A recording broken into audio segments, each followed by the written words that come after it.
Let's get more on this with Antony Loewenstein. He's the author of The Palestine Laboratory. That's a book on Israel's arms and surveillance industry, joining us from Sydney. Thanks for your time. So what could be going on behind the scenes for the CIA director to land in Tel Aviv? Probably two reasons. I think obviously they're going to be going to discuss the reality of the hostages, many of whom are American. We don't even know exactly how many hostages Hamas has. It's probably around 140. And of course, the US has been providing huge amounts of surveillance intelligence to Israel, including drones flying over Gaza 24/7 in the last month. And I think secondly, probably reiterating what Blinken said to Israel, which was completely ignored by Israel, which was some kind of at least reduction in killing or injuring civilians in Gaza. I mean, it's remarkable in a way that it really makes you realize who exactly is the superpower here. I mean, America is the superpower. Israel certainly should not be.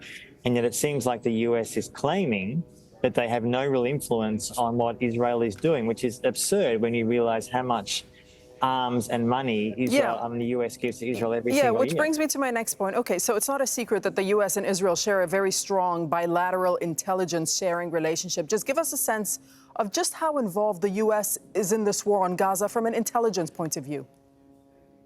Well, hugely. You know, one of the things that I'm the co-editor and co-founder of a news organisation called Declassified Australia, and we released a report last week, which was an exclusive, which detailed extensively how a US military base in the centre of Australia called Pine Gap, which is a major intelligence base the US has used for decades, including in its wars in Iraq and Afghanistan, is being used by the US to provide information to the Israelis. Actual targeting of supposed Hamas groups in Gaza. Now, obviously, we could question how accurate that is, considering the huge amounts of civilians that are being murdered every day by Israel. But the reality is the US is central to what Israel is doing in Gaza. And therefore, it's sort of not believable at all that the US could not exercise far more pressure on Israel to at least curtail or stop its bombardment of Gaza. Yeah, look, I mean, the US, we know, provides the Israeli army with military and, as you're saying, a lot of intelligence support and therefore is required by the Geneva Conventions to ensure that the bombing in Gaza doesn't breach international law.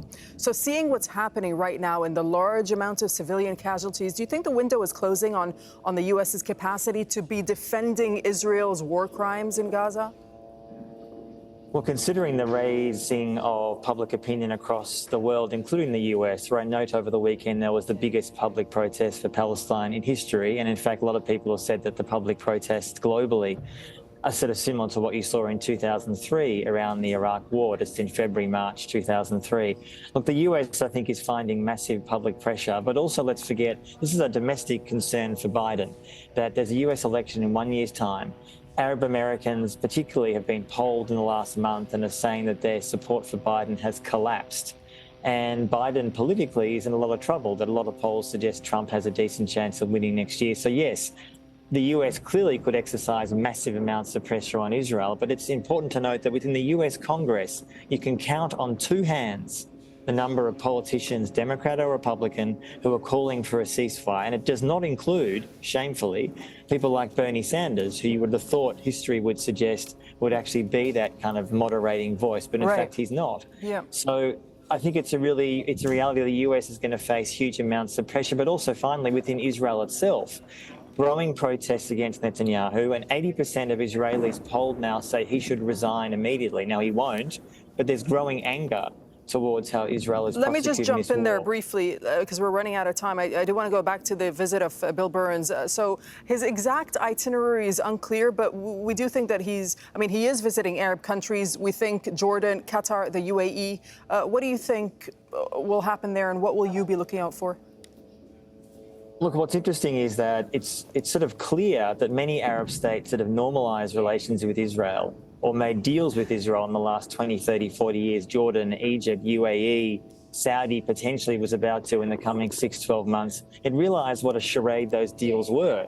That when something like this happens, this catastrophe of October 7, then Israel's utterly brutal response in Gaza, it's clear that the vast majority of people in the Arab Muslim world do not support Israeli actions. And therefore, Arab leaders who are not elected are clearly speaking with both sides of the fence.